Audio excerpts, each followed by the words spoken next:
Welcome to Back Row Critics. I'm Adam. And I'm Will. Thank you guys so much for joining us. This is actually our inaugural episode, first episode of Back Row Critics. How you feeling, Will? Feeling pretty good. Just excited to talk movies. Yeah. I mean, that's really our thing. Obviously, Back Row Critics, we love that title just because Will and I love films. We love talking about films. And I've actually always joked, even though it's not a joke, Will is the only person I maybe have ever met in my life that can hang and keep up with films and loves films the way that I do. So that's why I really want to do this with Will. It was actually Will's idea to do this podcast. So thank you for that idea, Will. Yeah, I appreciate it. course. Will and I met at a con. I was working at a con. Will was attending. I think, was it Lillard? Matthew Lillard? David Howard Thornton. David Howard Thornton. Yeah. Okay, that's the line we met, and who is Art the Clown for those of you out there. And I got into working at cons just because I love the film industry. I work in the film industry. I'm an indie filmmaker, producer, writer, and director. And Will is a kind of newly discovered indie filmmaker and kind of just getting into it. Yeah. Yeah. I've always wanted to make movies, but meeting you honestly was the push I needed, I guess. So. Yeah, and our meeting was cool because we met in line. I was working with David, and Will was standing in line, and I commented on something that Will had that, you know, he was going to get signed, and we just talked, right? Like we just it was started actually talking. Brennan. Shout out Brennan. We love you, Good Brennan. man. Good man. He made the VHS slipcovers for the Terrifier movies, and he was getting those, and you had made a point, and then we started talking about other movies, and then you talked about how you were making movies and to reach out if I ever wanted to help in any way. Yeah, that's right. Exactly. And I remember thinking like, oh, we'll see if, you know, these guys actually reach out, and you guys did. Yeah. And you got on my film set, and now we've worked on a bunch of films together, which is very cool. 3 or 4? 3 or 4 films, yeah. And then we have a couple others coming up. Yep. You're going to be working with me at my film festival. So yeah, this felt like a really natural transition just to kind of get into doing this. We're super excited to be here with you guys to talk movies. You know, we're going to get deep dive into a lot of nerdy stuff because we love that, but also, you know, talk about a lot of really fun things, give shout outs, talk about the things that you guys want to talk about, which is going to be a huge part of this that we'll get into a little bit later. But we definitely want the participation from all of you guys out there because that's what really matters. But first off, let's jump right into it. What did you watch last week, Will? So I got 3 watches this past week. 2 of them rewatches, probably for the 1,000th time each, and that's Jurassic Park and Ferris Bueller's Day Off. I mean, classics, right? Classics. Like you can't go wrong with either. Spielberg and John Hughes, 2 of the greatest to ever do it. Yeah, I feel like we could have an entire episode on each one of them. Maybe we will in the future. But yeah, I personally think John Hughes is the greatest writer of teenagers that has ever lived. Yeah. You know, what it feels to be a teenager, what that angst feels like, the emotions. And then you can always, of course, make the argument about Spielberg being the greatest of all time, you know, the GOAT, which is interesting because, you know, I could talk about like his old work versus more recent work and how drastically different it is. Like I said, a whole episode. But still have more work coming, too. Yeah, more coming. Talk about anticipation, right? Yeah. And then for a first-time watch, I finally got to Guillermo del Toro's Frankenstein. Okay, thoughts on that? I was very, very pleased with what I watched. Frankenstein and a lot of the Universal monsters are movies that have obviously been done time and time again. Yeah. How many different renditions of Dracula do we have? But it was fresh. I love the creature design. I didn't know if I would, but I dig long hair. Jacob Elordi. Yeah, I liked a lot of that. I love how it's told from the perspective of Victor, then from the monster, and then you get the conclusion at the end. I just really like how it was done. It did feel a bit long, and you can feel the 2.5 hour runtime at times. But Del Toro's just another director that I got to watch 3 of the best at their jobs this week. Del Toro's another one where if his name's attached to it, it's gonna be decent, if not great.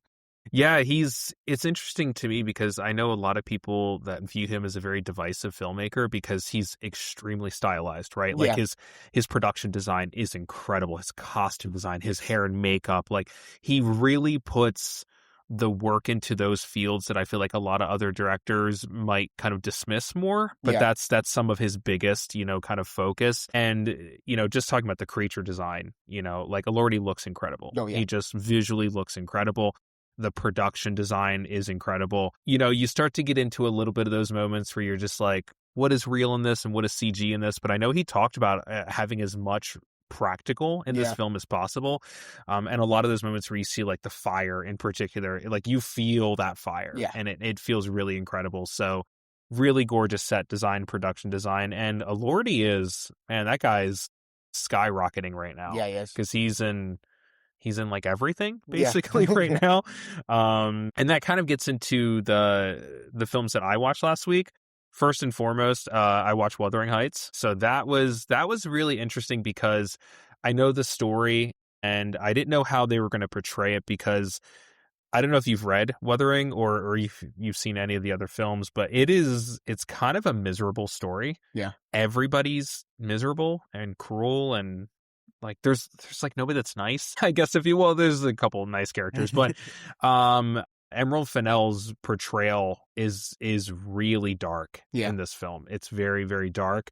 She has a very very distinct viewpoint. Like if you look at, her other works, you look at something, like Promising Young Woman, which was really kind of her, really big kind of coming out, and then Saltburn. Saltburn's fantastic. I feel like another divisive filmmaker, it's For like sure. you love that work or you're like, I don't really. And it's interesting because a lot of Wuthering Heights feels like it feels like a music video, which is the world she came from. It's a lot of really quick cuts and Yeah. the camera goes for really, really creative angles, but she also locks it down a lot and she just kind of lets the actors work. And, there's been a lot of kind of haters kind of coming out and talking about, all the things that you notice, like they're so far, the age gap between them. They're supposed to basically be the same age. And like, Yeah. there's a huge age gap between many characters and stuff. And just her viewpoint on the world is very, very specific. And it's something that I was very intrigued by. It was cool to see it in theaters. Yeah. I think that was a cool experience to see it in theaters. My other watch last week were 2 rewatches for me from my childhood. Ginger Snaps. You ever seen Ginger Snaps? Fantastic movie. Love Ginger Snaps. I'm so glad you've seen it because we haven't talked about this off camera. Like this was a surprise. Yeah. Ginger Snaps is a cult classic, iconic film. It was not one of those films that came out to like make a ton of money or anything, but it found its audience. And it's such a home run of a film. It's so weird. Yeah. So strange. Love the creature in that film. Yeah. Love the creature design. Fan- And the chemistry between the two leads is fantastic. It's really, really believable. It feels very authentic. You believe that these two are sisters. I just feel like you buy into that world completely. And I talk about a lot about how, especially the neighborhood in the area, feels very Edward Scissorhands. The colors really pop in the neighborhood. Things are really oddly colored. Like homes are strangely colored. Yeah. And like in different points, like the trees and the grass are so, like the saturation just cranked up so high. And you're like, no grass has ever been this green like I've ever seen before. And that's how like Edward Scissorhands was. So yeah, Ginger Snaps, iconic film. Yeah. When did you see Were you younger or like older when you saw Ginger Snaps? The first time I saw Ginger Snaps was like 2 or 3 years ago. It was either my first or second 31 Nights of Halloween that I did on my social media. Oh, okay. And it was actually recommended to me by my buddy Mo. Shout out Mo, who's also a big Guillermo del Toro fan, who was hounding me to watch New Frankenstein. So this is all about him right now. So I finally watched it, and my buddy Corey was doing the 31 Nights with me. He hated it. And okay. He watched it before I did. I was watching it later in the day, and I watched and I texted him. I was like, "What did you hate?" Like, what is there to hate about it? It's I was like, so good. I had a really good time with this. I think I gave it like an 8 out of 10. He was like, "That's outrageous," and I was like, I thought it was a very good werewolf film. But this is what we love about movies, right? Is they're incredibly divisive, and what you love, somebody else could hate. One man's 8 is another man's 2. Exactly. It really it's such a strange thing, and we've had that with ourselves. Like we've had movies that like I've really loved and you haven't liked, or you've really loved and I haven't liked. But that's part of the beauty of this world, right? Like that's what we love about films, is they are so divisive. So for everybody listening out there, what are the films that you love? What's divisive for you? What kind of thoughts do you have about projects that other people maybe agree or disagree with? Those are all things you can let us know about. How do you feel about Ginger Snaps? How do you feel about the movie or the cookie? The cookie? Let us know both. Holiday episode coming for Halloween. Watch Ginger Snaps, make Ginger Snap cookies. There we go. And then the other movie I watched, pulled directly from my childhood, something that I've always loved, is a movie called The Rocketeer. You ever see that? I haven't, but it's on my watch list. Yeah, Rocketeer is so fun. A really young Jennifer Connelly. Yes. And it's just I was just talking about this movie with somebody too. Really? Yeah. Yeah. It's great because number one, the actual suit that he wears in the film looks incredible. Like the helmet looks incredible. The pack that he wears, looks incredible. For those of you listening, if you haven't seen The Rocketeer, it's this really great film about a guy who he kind of discovers this pack made by Howard Hughes, of all people, that, straps to his back and allows him to kind of fly. And he becomes this kind of superhero with no powers. And of course ends up fighting Nazis, as you do. And it's such a fun film. It's really cool. The effects for the time that it came out were amazing. And the film still holds up today. Like, you can look at the film, like I said, just watched it last week, and I'm like, yeah, I buy into this 100%. It still looks really, really good. It's got a lot of really good comedy in it, and I just think it's a super fun film. So if you haven't seen it, check out The Rocketeer. If you have seen it, let us know your thoughts about The Rocketeer. And then kind of tying back around into, the films that you watched last week, I feel like there's not enough good things that you could say about Ferris Bueller and Jurassic Park. They're two iconic films, and films that I have always loved. And, I think maybe one of the coolest scenes in movie history is the Chicago Parade in Ferris Bueller. Yes, exactly. Like, just in terms of pure cool scene. That's just one of the coolest scenes ever. You have thousands and thousands of extras. Everybody's rocking out, like, it's such an amazing scene. It's so much fun to watch. And it's like one of those scenes you can't watch it and not smile. Yeah. It's just such a fun scene. So Ferris Bueller's The Office is just such a fun movie. Yeah. It almost inspires you to just like do whatever you want to do, And I mean, it has one of the greatest movie quotes of all time with "The life moves pretty fast if you don't stop and look around every once in a while." How true is that? You can miss it. Right? Very true. I mean, how, especially, as it was funny because always growing up, my dad's always like, once you're done with school, time starts moving faster. And it feels like yesterday I graduated from college. It's going on like, 5 years this year, I believe. Wow, 5 whole years. All right, let's get into the gap between Will and I's age. Will, how old are you? Why do I have to think about this? 26. 26. And I'm almost 26. I'm 40. So that's close. But no, I completely agree that in a couple years, my 20th year anniversary from graduating college is coming up. Yeah. And when I think about that, I'm like, wait, I still remember senior year in college. Like, I remember exactly what it was like. And it was just like, it wasn't that long ago, but it was like, I'm approaching 20 years. That's why that quote hits so hard, because it's so easy for weeks to become days. And before you know it, summer's here again. And then before you know it, Christmas is here again. And then you're celebrating 2027. It's a quote that it's funny because I actually just got a spotlight done by my college for their that's cool, as like an alumni spotlight, and it was like one of the questions was best advice you've ever been given. I actually used the quote from Ferris Bueller because it is, and right? I'm like, people probably put like, oh, my dad told me this, mom told me. I used Ferris movie Bueller. movie advice. Ferris Bueller gave me the best advice of all time. I mean, but it's absolutely true. I feel like it's so easy to get into the kind of monotony of every day of, you wake up, you do work, you go to bed. You wake up, you do work, you go to bed. You find little bits of time for happiness and joy. But, you and I are pursuing multiple fields that you have to pursue. They won't find you. Yeah. Like, you can't, the movie industry is not going to find you. I make films, you make films. Like, that doesn't find you. You have to pursue it. Yeah. A podcast doesn't find you. You have to pursue a podcast. Universal's not coming knocking on small town Ohio's door. No, it's just not going to happen. And that's what I love. We both have a passion for this, and we, said, hey, let's do this thing. And now we're making it happen. Yeah. And that's what I love about it. All right, let's jump into the industry. What's going on in the industry right now? What are people talking about? What are kind of some buzz things? Something, speaking of buzz, I wanted to jump into Toy Story 5 trailer. Just came out. What are your thoughts?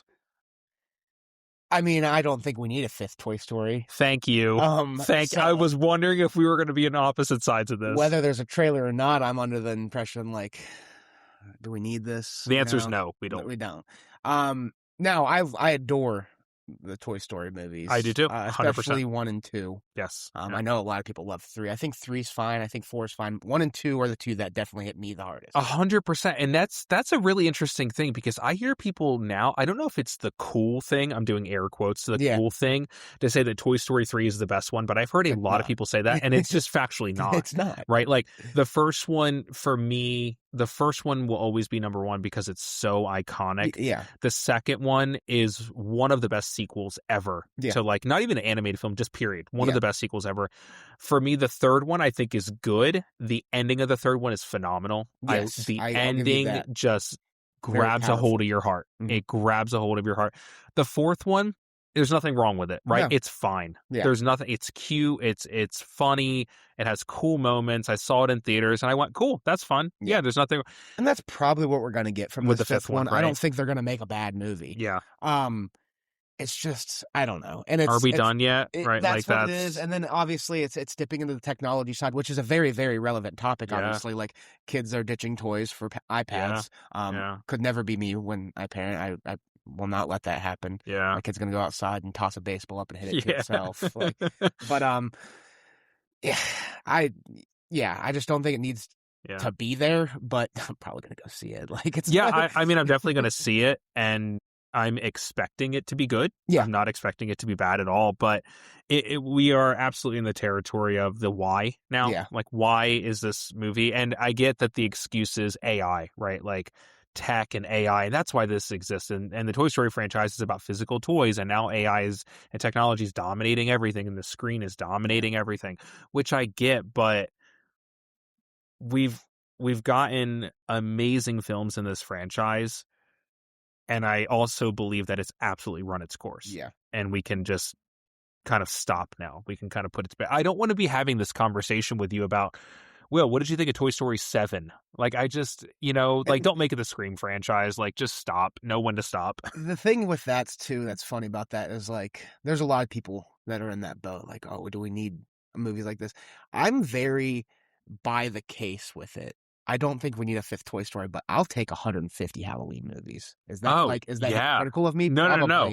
That's why I said don't try to be the Scream franchise, right? Like, I feel like horror is completely its own division, right? You almost expect when a horror movie is catching traction that you're going to get 10. Yeah, you know what exactly. I mean? Like, Terrifier. Yeah. We just got the third one, fourth one's already in the work. Yeah. When's it going to stop? I don't care. Yeah.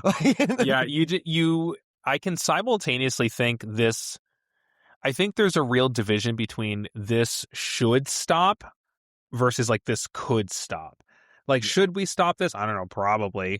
Like, could we stop this? Probably. But like, if you release it, will I see it? Yes. Yeah. Like, when Scream 10 is out, I'm gonna go to theaters and see Scream 10. Oh, for sure. Am I going to be like, are we really at 10 of these movies? Like, dude, Sidney Prescott is 60 years old. Like, let's, but I'm going to go see it. Still in Halloween, man. Yeah, I'm going to go see it, Yeah. So, but there's a difference, at least in my mind, between like a horror franchise and like the Toy Story franchise. For me, we are in the realm now of we should stop this. Yeah. Yeah.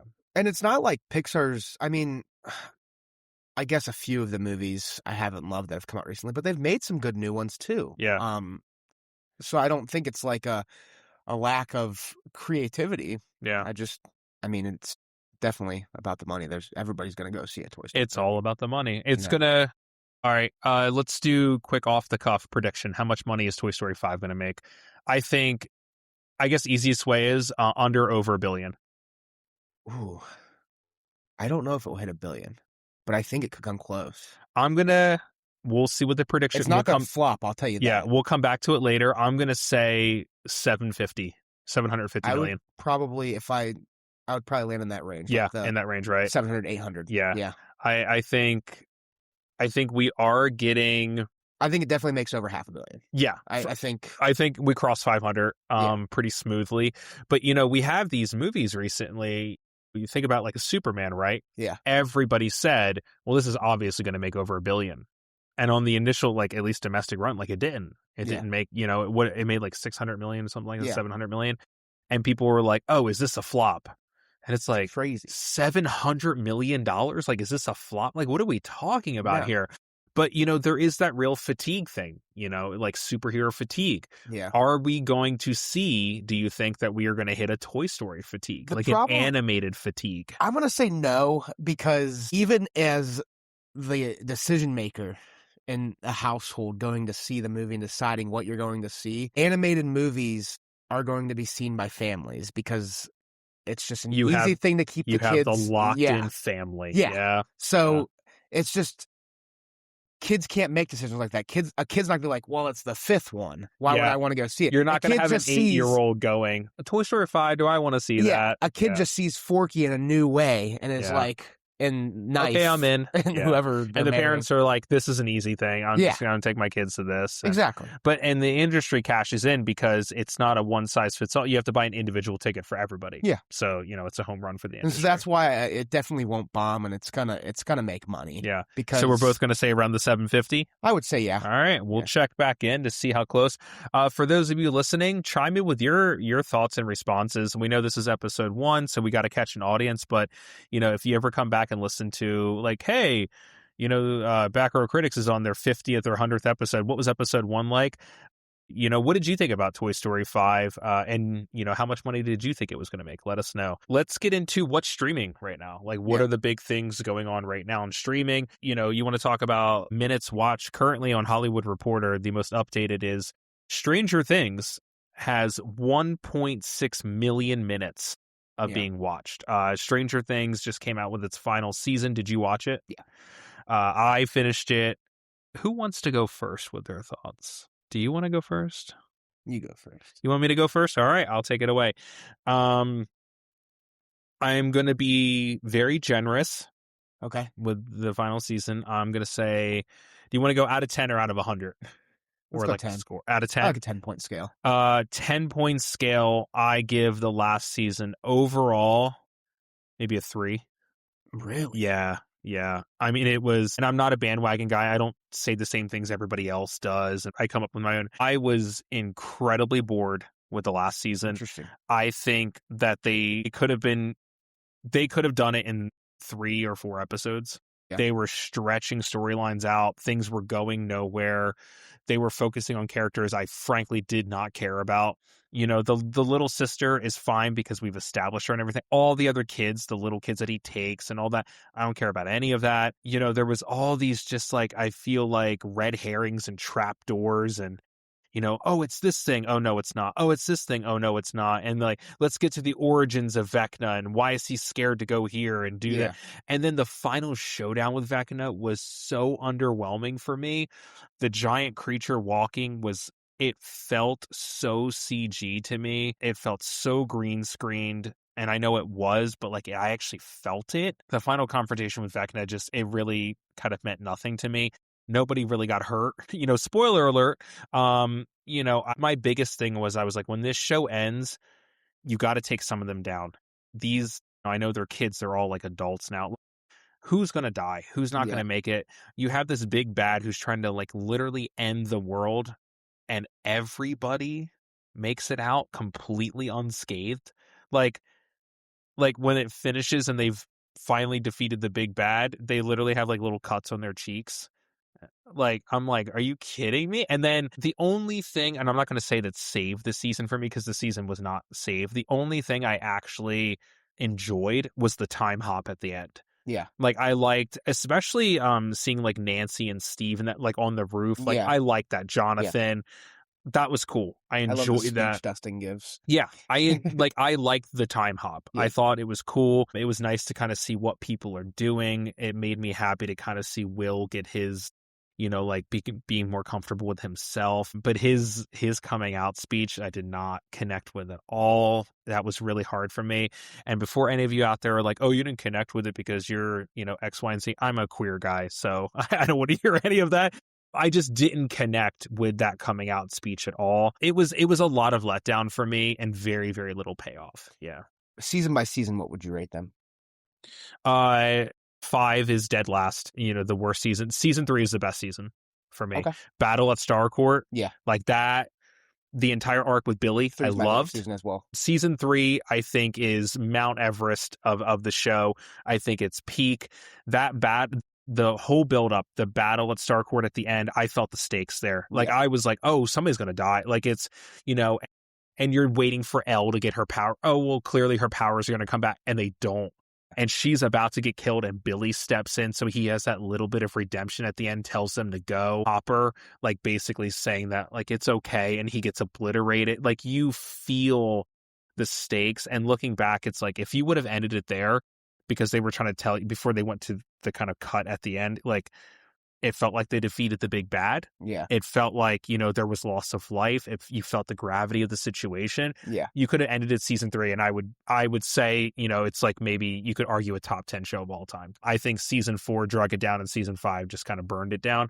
So for me, season 3 is at the top, then it's season 1, then it's 2, then it's 4, 5. So 3, 1, 2, 4, 5. Okay. What about you? For me, I'd go 3, 4, 1, 2, 5. You liked 4 that much, really? Actually, I might go 3, 1, 4, or 3, 4, 1, 5, 2. Season 2 was at your bottom. I might do that. Really interesting. I Okay. liked season 5. I can get why people are upset, but I still had a good time with it. I love the Vecna character. I'm a fan of Everybody Living because I love all of these characters so much that I didn't want to lose them. I'm like, kill them. Yeah. So I'm here for that. Jamie Campbell Bower, amazing physical performance. Yes. Like I have to be clear about that, not taking away from that. Yeah. The physicality, his performance, him being Vecna, fantastic job. Yeah. So as a whole, I'm under the impression that there's not a bad season. Like 5 and 2, I think are the 2 weakest links, but I still like watching them. This is just one of my favorite shows of all time, though. So I probably am a little biased in it. Like I'm just a huge Stranger Things It's fan. okay to be biased. That's what this is all about. Yeah, but 3 for me, I agree, is definitely peak. The mall stuff is fantastic. Amazing. You get Back to the Future on the big screen. Yeah. That may or may not be the reason why it's my favorite. No, I'm kidding. It is. But you get the Dusty Bun and the Never-Ending Story. You just have so many memorable scenes. Yeah. You have Mrs. Wheeler taking a bigger role, and which that's was when cool. she really becomes Billy's such a cool villain, like you said, redemption. What a great antagonist. I mean, season 2, I absolutely hated Billy. Season 3, I hated Billy. He kind of gets taken over and everything. That entire sequence where Ella's talking about Billy's mom at the beach, I just sobbed. And you saw the pain. I'm like thoroughly shocked that Dacre Montgomery hasn't gotten more from that season. Yeah. Like how Joseph I Quinn agree. has gotten all of these roles after Eddie. Yeah, I completely agree with that. Because he plays an absolute monster in Stranger Things, and in Power Rangers, he plays the most believable good guy in the whole world because he's the Red Ranger. He's Jason, and he plays the most fully hearted good guy, and you believe it. And then in Stranger Things, he plays a monster. So the guy's got range for days. For sure. Like I agree with that. I think that's a great take. I wish that he has gotten more roles because he is phenomenal as Billy. Yeah. And then one of my other favorite things about season 3 is you get the relationship between Dustin and Steve just jumps to the next level. It's so much fun. That's why season 3. And you get Robin, which I think Robin is a fantastic character. Robin and Max, the 2 best additions, I think, to the show. And Robin's character, I love her coming out. So, how I said I didn't like Will's in season 5? Her coming out scene sitting on the bathroom floor with Will, one of the best coming out scenes I've ever seen. By the way. Yeah. No, but it's true. Like, her coming out scene, I think, is one of the better handled coming out scenes I've ever seen in film or television. Yeah. I have to say, listen, I love movies so much and shows. Like, I'll get emotional talking about things on here. Buckle up, people. It wasn't just about her coming out. It was the way Steve handled it. His just immediate immense support. And watching them go from Steve has a crush on her. And then she comes out and they jump to best friend mode instantly. Yeah. They just go immediately to best friend mode. Steve's the best character in the show, by the way. Let me think about that. Buffering. I have zero argument for that. I don't know how they did that so well because season 1, right? He's such a jerk. Yeah, you're like, when he breaks Jonathan's camera, you're just like, I hate this guy. Yeah. I really hate this guy. And then by the end of the show, I was so invested in what does Steve do next. Yeah. If you give us a spinoff of Steve, Dustin, I'm in. Let's go all day long. I'm in. But yeah, Steve totally becomes, he's the big brother, he's the dad character, he's the best friend character. He kind of morphs into being whatever is needed for the situation. Yeah. And I think that's what makes Steve such a cool character. Yeah, but for 4 and 5, 4, I love the addition of Eddie. I'm a big Eddie Munson fan. Same. I love Eddie. And then I love Argyle too. I'm kind of sad that we lost Argyle. One of my favorite quotes in season 4 is, "This risotto smacking, man." Also, another great addition. What can I think of? Murray, yeah. Another great just addition. such a weirdo, right? Such a weird Which he'll be as Yeah. Oh, yeah. That's right. Yeah. And then season 5, I really don't know how to explain it with season 5, and I'm usually not at a loss for words when I'm trying to, review movies or talk about what I like about movies. It's just, I know there's flaws, but I kind of just put on these goggles that ignore them because of rosy goggles. Yeah, because of what it is, Yeah. it's Stranger Things, and Yeah. I get the ending of all of these characters that I've followed for almost a decade at this point, which is Yeah. crazy to think about. Yeah, it is wild because I was living right outside of DC when that show first came on, I remember. I was in a college dorm. Oh my gosh, yeah. When they were just little Well, kids. actually, when the first season came out, I was a junior in high school. Season 2 came out when I was in my freshman dorm. You're so young. And I remember, because I didn't watch season 1 when it came out. I watched season 1 and 2 when 2 came out, and I skipped class to binge them because I fell in love with the show so quickly. Yeah. So So sorry to whatever professor that was. my apologies, Professor. Yeah, so what are your takes out there? What are your thoughts on Stranger Things? Rank the seasons for us. Let us know what we got right and what we got wrong. We won't care, but let us know. All right. Let's jump into a segment that I love, you love, and hopefully you guys out there listening love, Rotten Tomatoes. So what we're going to do is, and this is going to be an ongoing segment that we kind of came up with and we have a lot of fun with, we're going to give a film. We're going to give its Rotten Tomatoes score, and then on the count of 3, we're going to say whether it's too high, too low, or just right, and we're going to discuss. So first film, I feel like it's a good one to do because of we highlighted a little bit earlier, and we're going to talk about it a little bit more coming up. Jurassic Park. Rotten Tomatoes score, 91% with 204 reviews. Okay. So 91%. You all out there, think about it. Think about your score, too high, too low, or just right. And we're going to give ours 3, 2, 1. Too low. Too low. It's a right? 10 out of 10. Like it's a 10 out of 10. Yeah. It's 100% if you're going on yeah. that If scale. I see it 100% on Rotten Tomatoes, I go, that checks out. It's I have probably no 120%. Let's be realistic. I have always been on the side of thinking that one of the most perfect films ever made is Jurassic Park. Like I put it in the perfect tier category. I don't want to obviously deep dive into this one because it is our movie of the week, so we'll get into it at the end of the episode. Yeah. But in my opinion, Jurassic Park is the iconic film. Like if you're talking about what is one of the most iconic films or the iconic film of all time, Jurassic Park's in the conversation. Yeah, 100%. It's in the likes of Jaws. It's in the likes of, I know The Wizard of Oz is one that's always talked about because what it did for color. Yeah, and all of that. Absolutely. It's up there. It's one of the poster childs of cinema. And speaking of poster child, right, we could do a whole episode on best movie posters of all time. Jurassic Park up there. Best movie posters of all time. One of the best directors of all time. Yeah, it's got so many iconic moments and everything.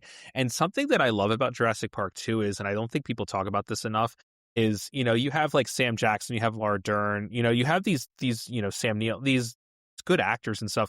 There is no mega A-list like Jeff Goldblum, but at the time that movie came out, there was not your $20 million paid actor like in that movie. Before that was The Fly. Yeah, it's a true ensemble film. Yeah.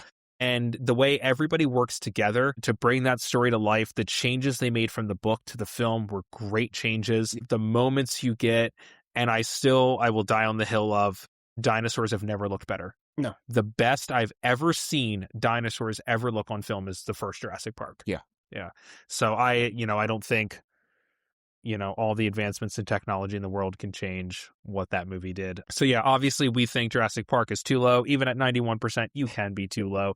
What do you guys think out there? Too low, too high, or just right? Let us know. And then something that Will and I both felt was appropriate to do was we have had, we might not get everybody. Let us know if we missed somebody, but we've had a couple passings of some legendary actors and performers recently. So we're going to give a little shout out to them.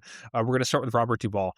Iconic actor, so many amazing performances throughout his career. Let us know the movies that you love from Robert Duvall. Definitely reach out to us about that. But we're going to go with an iconic film, Apocalypse Now. Apocalypse Now right now has a same 91% with 148 reviews. So we're going to go 91%.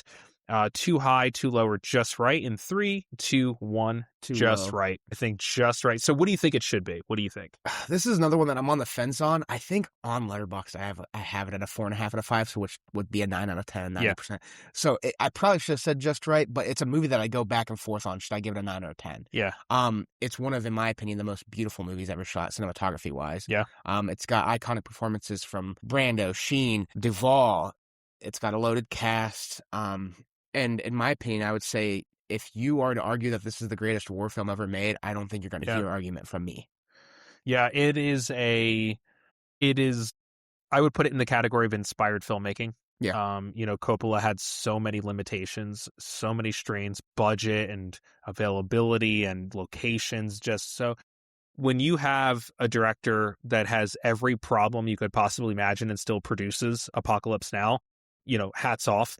And then, like you just pointed out, Will, you have Sheen giving a great performance, arguably the best of his career. You have Marlon Brando giving, arguably one of the best performances of his career. And yet, among all of that, Duvall stands out, as giving, obviously an iconic line that will be quoted until forever, but just the physicality of the performance, the believability of it, the tonal structure of his voice and everything.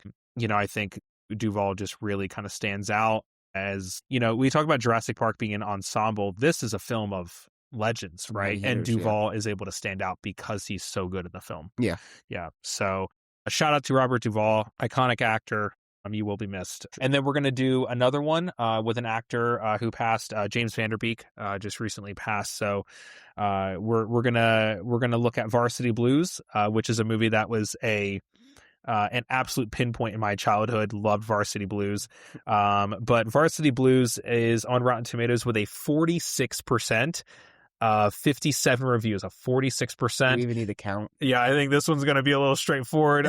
3, 2, 1, too low. What are we talking about here? This is one of the best sports high school films ever. Yeah, completely agree. Yeah. And I think I was talking about this right beforehand. I think this was, and correct me out there if I'm wrong, viewers, listeners, that this was MTV's first fully produced film. And if this is your first fully produced film, impressive. Yeah, Varsity Blues is, just like you said, for me, a lot of nostalgia. I wouldn't say I watched it as a kid, but I definitely remember watching this with my dad in like middle school or high school aged. And just, it makes you laugh. It makes you cry. It makes you feel all kinds of emotion. Van Der Beek is fantastic. Amazing. Jonathan Moxley, the Mox, the Fox. The Mox man. But you got Paul Walker in this one as well.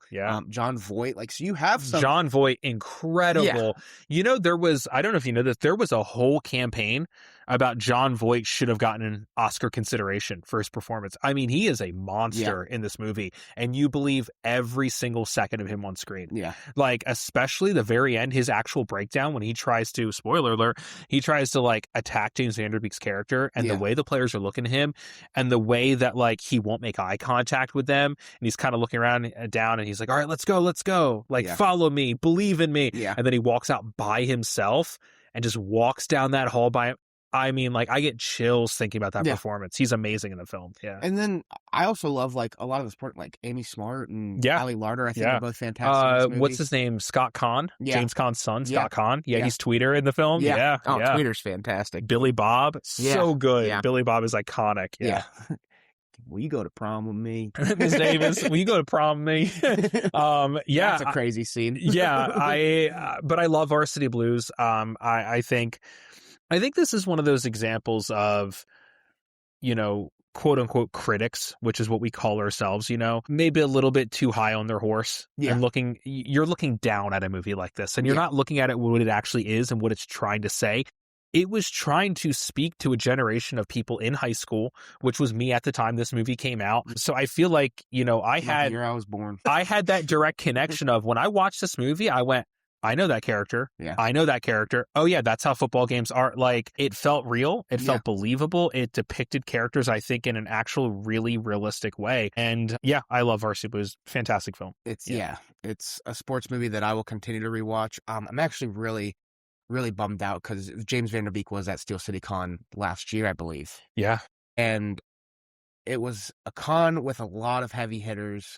Yeah. And so financially I had to pass on him. Yeah. And when I saw the news, Rosie saw me break. She was like, "What's wrong?" And I was like, "James Van Der Beek just passed away." And I literally watched Varsity Blues while I was staying the night in Pittsburgh at the con. Did you really? Yeah.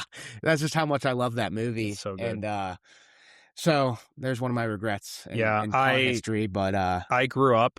Actually, my guilty pleasure growing up was Dawson's Creek. I've watched every single episode of Dawson's Creek multiple times. And even though James Van Der Beek is not the best character in the show, he is the title character. And at that same Steel City Con, I actually got to have a conversation with him and talk with him a little bit. And he was very, very kind. He was very nice. And I got to tell him my appreciation for Dawson's Creek and Varsity Blues and Rules of Attraction. Yeah. Which, if you haven't seen out there, Rules of Attraction, another incredible Vanderbeek performance. And he was very gracious. He was very kind, and He just seems like he thanked me, and he actually like. I just wanted it to be that and just say that kind of thing. And he dug in deeper, and he actually asked me, like, oh, what were some of your favorite episodes of Dawson's Creek? And I was like, oh, really? Like, and I got to talk about that, you know, and I talked about like my favorite scenes in Varsity Blues, and he laughed and told me stories of behind the scenes. And I was just like, this guy, like, he didn't need to be that nice to me, and he was. And that was a cool experience. It's a heartbreaking one too, not because of the legacy he leaves behind in film, but I mean, this is why cancer sucks. He leaves behind 6 children, too, that are still school-aged. His wife, like, it's just... Yeah. So, like, I see the notification pop up, and obviously the first thing that pops in your head is Varsity Blues when you're a fan of the movie, like I am. But then I start seeing the Instagram posts and him with his family. I'm like, God, this is it's so heartbreaking. There is one more that we lost in the last week, if we want to do one more Rotten Tomatoes. Yeah, absolutely. Do you want to do Manhunter for Tom Noonan? Oh, my gosh, yes. Yeah.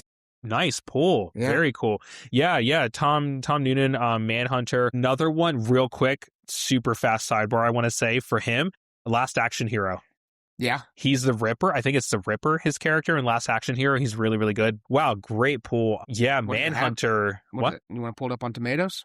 Yeah. All right. So we are pulling up Manhunter on Rotten Tomatoes, which, for those of you out there, if you don't know, Manhunter was actually the kind of precursor for Silence of the Lambs. Yeah. And it was and Tom Noonan played the Tooth Fairy, right? Yeah, he was the Tooth Fairy, which was a character taken on by Ralph Fiennes in Red Dragon remake, which was really, really good. So, okay, so Manhunter is on Rotten Tomatoes with a 90%.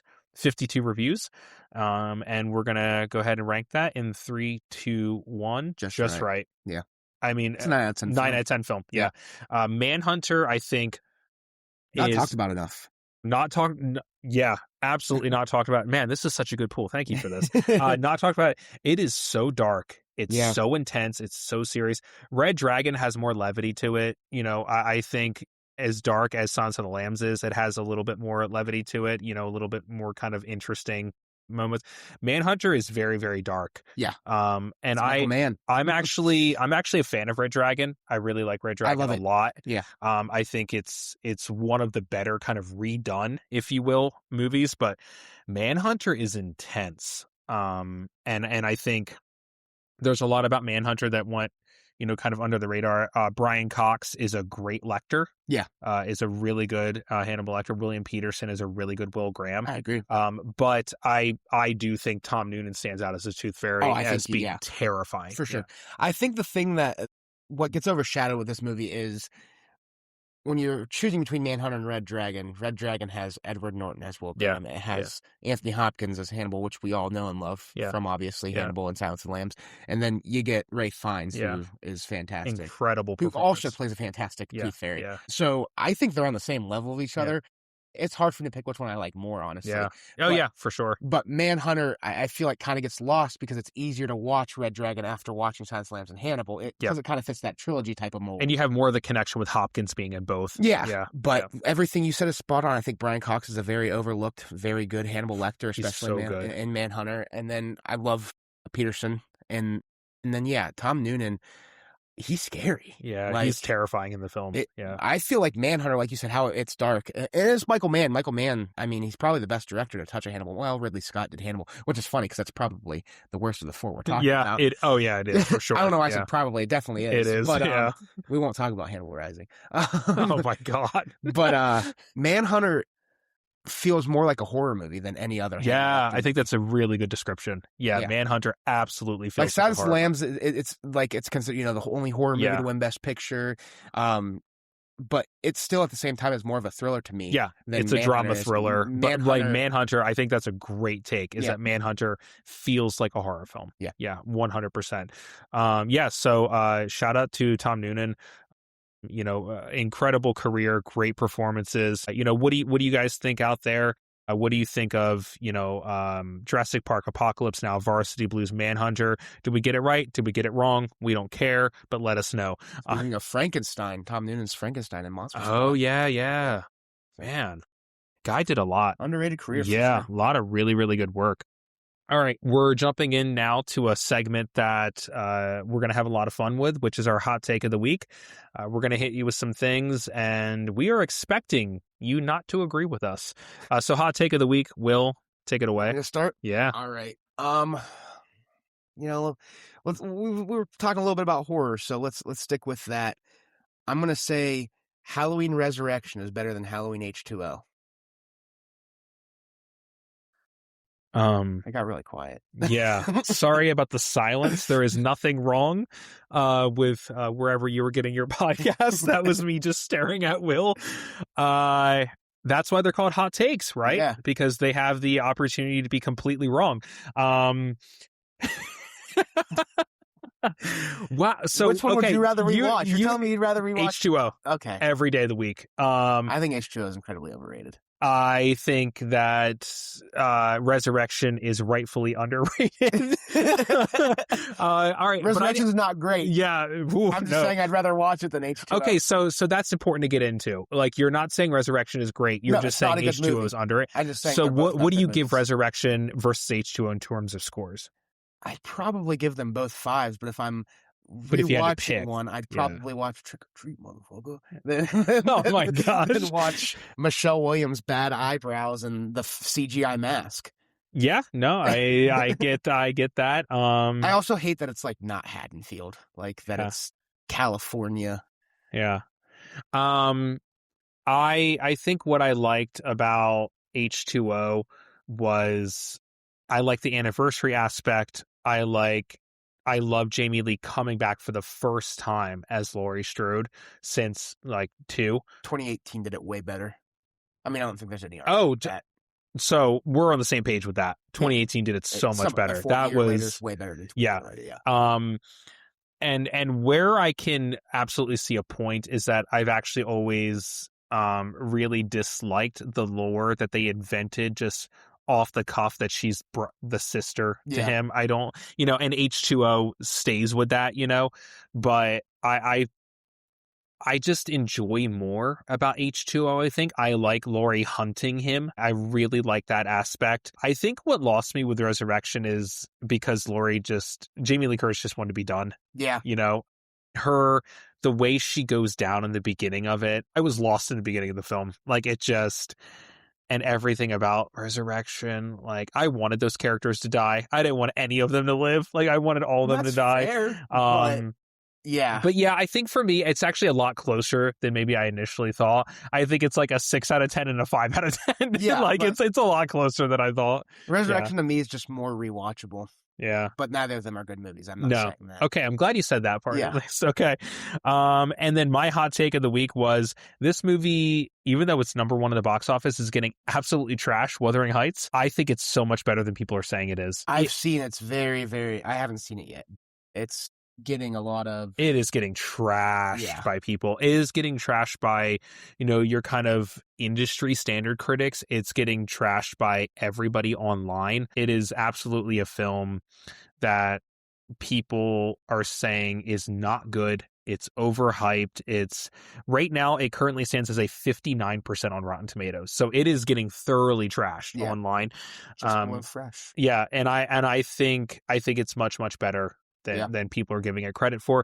I think the set pieces are exquisite. Yeah. I think it's filmed on VistaVision, so it visually looks incredible. Yeah. I think the world that they're in, that they're filming, it feels so...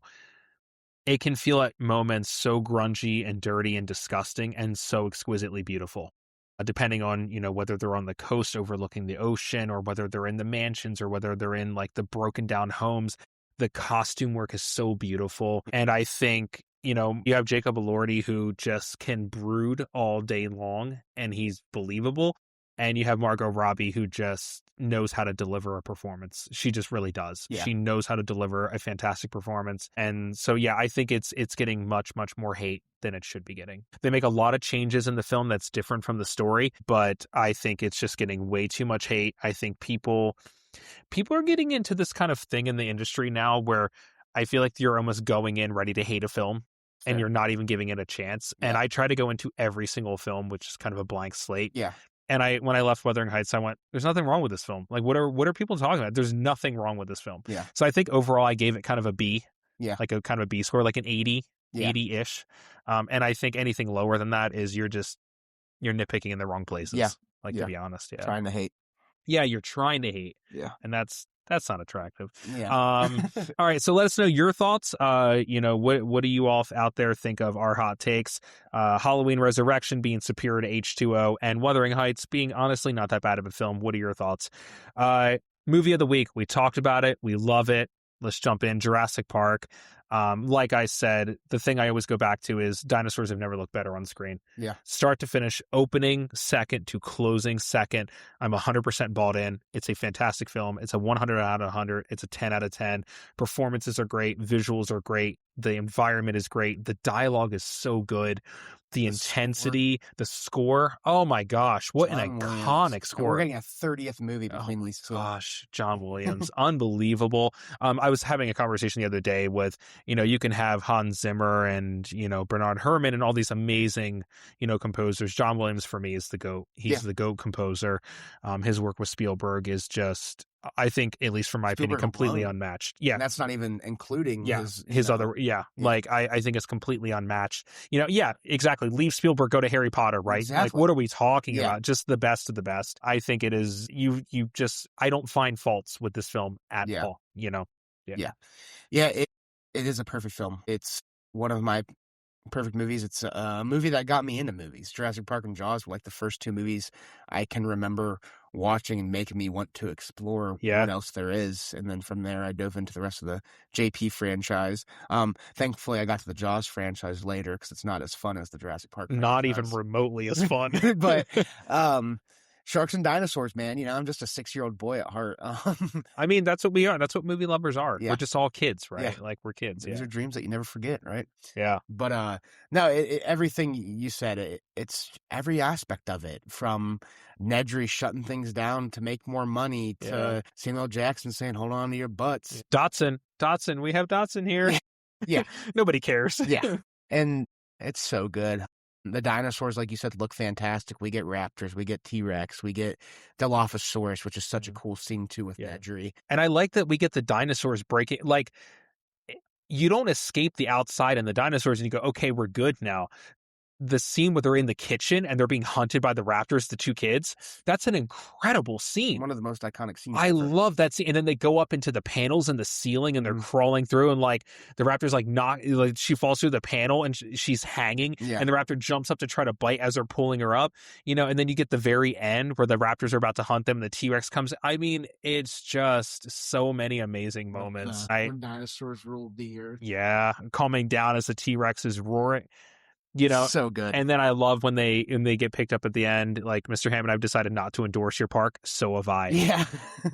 And then they're on the helicopter and the kids are sleeping on him and he's holding the claw and he's like looking out the window and you see the birds and it ties back into the opening scene of the movie.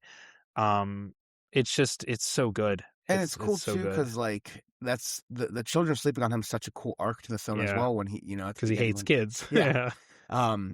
Yeah, it's timeless. I don't see myself ever getting tired of this film. It's a movie I can throw on any time. It was funny because I just rewatched it, obviously. Not that I needed like a refresher for this, but I was like, why not? We're going to talk about it. Might as well just have it top of mind, right? And I'm rewatching it, and my buddy Corey had texted me that he wanted to rewatch it because he's only ever seen it once. It was with me a few years ago. And he's like, yeah, I've actually been itching to rewatch the movie because I haven't seen it since we watched it. And I was telling him how I watched it, and he goes, I thought we were going to watch it. And I was like, Corey, I could have finished that movie, rewound the tape because I watched it on tape, and started it again, and I would have been locked in. I would have been dialed. Like, it's just one of those movies that if you put it on a 24-hour loop, I'm probably watching it 7 of the hours. Yeah, it doesn't matter where I'm jumping in. Yeah. I know exactly where I'm at. I know the dialogue's coming. That's what I always tell people for movies, at least for films. For me, it's not about the destination, it's about the journey. Because I know every moment of that movie, I know where it's going, I know what's going to happen, and it doesn't matter. It's about the journey of that movie. I can jump in at any single moment and I'll be completely locked in because it's just that good of a film. It is. Great cast of characters and great casting. Got to meet Tim and Lex at the last Steel City Con, which was really cool. to meet both of them. And they I were went to both their so panel. nice, Yeah. Joseph and Oh, Ariana. They were yeah. both super, super nice Super people. nice. Yeah. And they had a panel together, which was cool too.